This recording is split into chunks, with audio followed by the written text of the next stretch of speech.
आई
विनम्र किसान का बेटा था वो दृढ़ता का भंडार।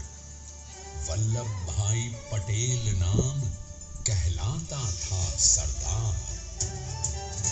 कृषक कार्मिक जनगण से था उसको प्यार अपार।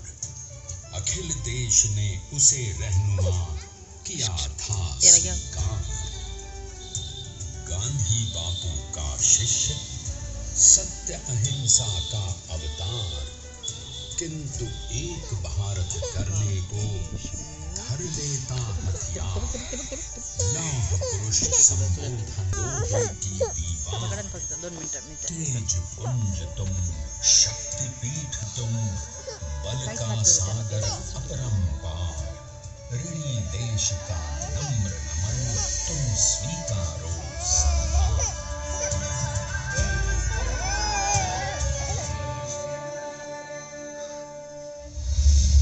1857 में अंग्रेजों को ललकारने वाले पहले स्वतंत्रता संग्राम के एक सक्रिय सिपाही थे झवेर भाई पटेल।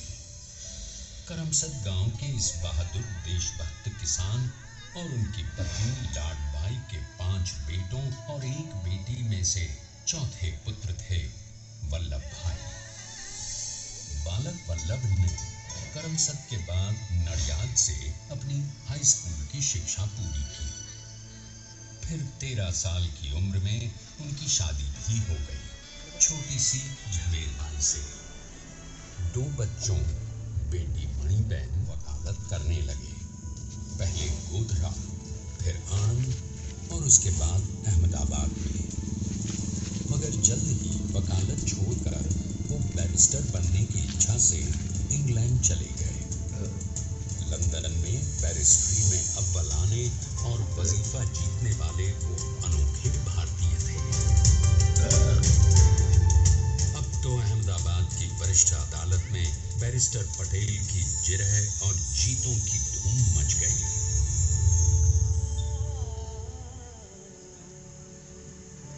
तभी एक युग पुरुष ने वल्लभ भाई के जीवन की धारा ही बदल दी। दक्षिण अफ्रीका में सत्याग्रह के अहिंसक अस्त्र से गोरे शासकों को सबक सिखाकर भारत वापस आए बैरिस्टर मोहनदास करमचंद गांधी गांधी से मिलकर वल्लभ भाई ने अपने कुछ वर्षों से सीखे विदेशी व्यवहार और संस्कार हमेशा के लिए त्याग दिए और अब वो अपने खेड़ा के किसानों को हक दिलाने के लिए बापू के साथ आंदोलन में कूद पड़े। अब उनके पैरों में जूते नहीं, गांवों की धूल थी। हृदय में भारत भूमि की शस्य श्यामला धरती, मन में थे गांधी और मस्तिष्क में एक नए स्वतंत्र भारत का सपना।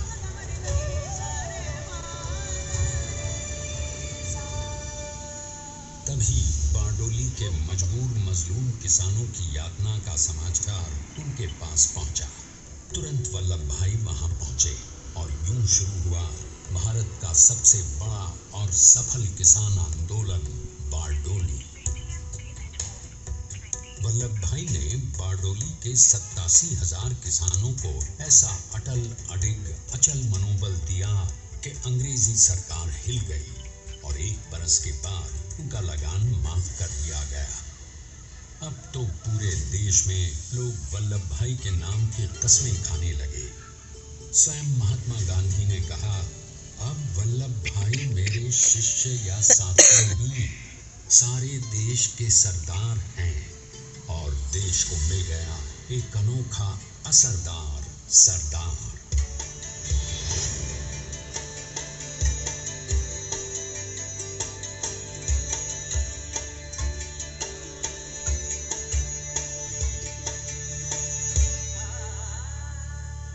सरदार पटेल के नाम और देशभक्ति से अंग्रेज डर कर कांपने लगे। 1930 के नमक सत्याग्रह और दांडी कूच में वो बापू से भी पहले गिरफ्तार किए गए तो सन 1932 में फिर उन्हें बापू के साथ ही जेल में 2 सालों के लिए डाल दिया गया। मगर आजादी के दीवानों को, स्वतंत्रता के परवानों को कौन गिरफ्तार कर पाया है। जेल से छूटते ही सरदार को कांग्रेस के नए राष्ट्राध्यक्ष पद पर चुना गया और उनकी सरपरस्ती में राष्ट्रवादी भारतीयों ने तमाम ब्रिटिश सूबों में जीत हासिल कर वहां अपनी स्थानिक सरकारें बनाई। किंतु सरदार का सपना केवल सरकार बनाना नहीं था।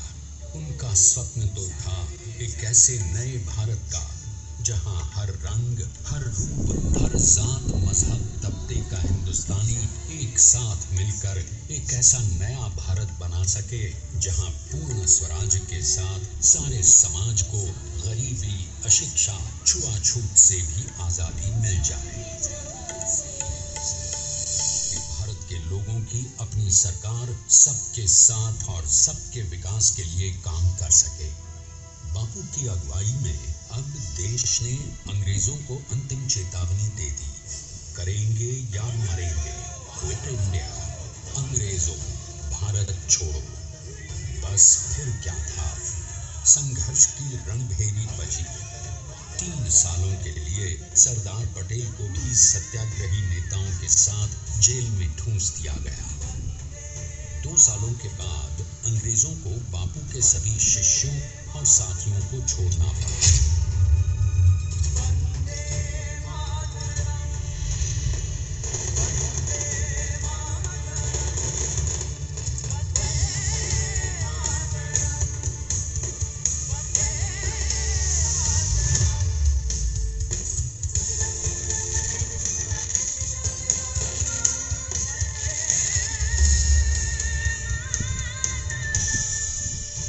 स्वतंत्रता के स्वप्न के सच होने के साथ अब सरदार पर कई एक नई जिम्मेदारियां थीं। आने वाली आजादी की तैयारी और एक नए भारत के लिए नए लोकतांत्रिक संविधान की संरचना। जैसा उनके साथी ने खुद कहा था, सरदार ने ही छैली हथौड़ी लेकर एक नए भारत को उकेरा है।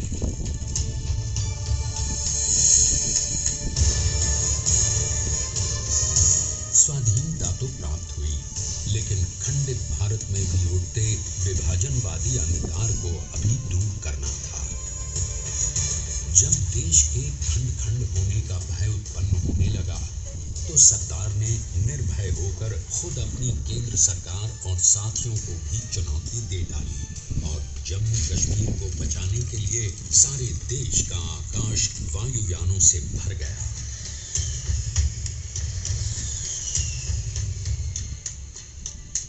और फिर हैदराबाद और जूनागढ़ के भारत में विलयीकरण को पाकिस्तान से चुनौती मिली। सरदार चाहते थे कि देश की 1 इंच धरती अब और विभाजित नहीं होनी चाहिए। नए भारत को एक करने के लिए समझा बुझाकर मना कर 565 रियासतों को सरदार ने अपनी सूझबूझ सदाशयता संबल से एक नए स्वतंत्र भारत का अभिन्न अंग बना दिया। हमारे इतिहास में अखंड भारत के पुरुषार्थ का ये एक महानतम अध्याय है। जैसा उन्होंने स्वयं कहा था, हमें नए धागों को पुराने ताने बाने में ऐसे पिरोना है कि एक दूसरे में गुंथ जाएं और बेहतरीन बनावट वाला एक नया भारत उभर कर सामने आ सके। अंततः अपने वज्र दृढ़ संकल्प से एक नया विराट विशाल एक भारत श्रेष्ठ भारत बनाकर दिखा ही दिया सरदार ने। संसार के सबसे बड़े प्रजातंत्र के शिल्पी को प्रणाम करने के लिए देश ने बनाया है ये समर्थ स्मारक। स्वाधीन भारत को समर्थ भारत में बदलने वाले सरदार पटेल को समर्पित प्रेरणा तीर्थ भी है। प्रधानमंत्री श्री नरेंद्र मोदी के नेतृत्व में बनी विश्व की इस विशालतम प्रतिमा के सामने आकर सारी दुनिया जैसे स्वयं ही नतमस्तक हो जाती है।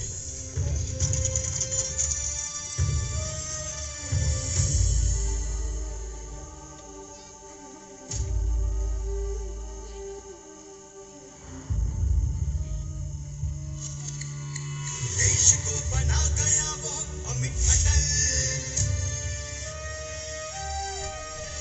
हरा सका उसे न कोई शत्रु दल। चट्टान के समान सा पुरुष प्रबल,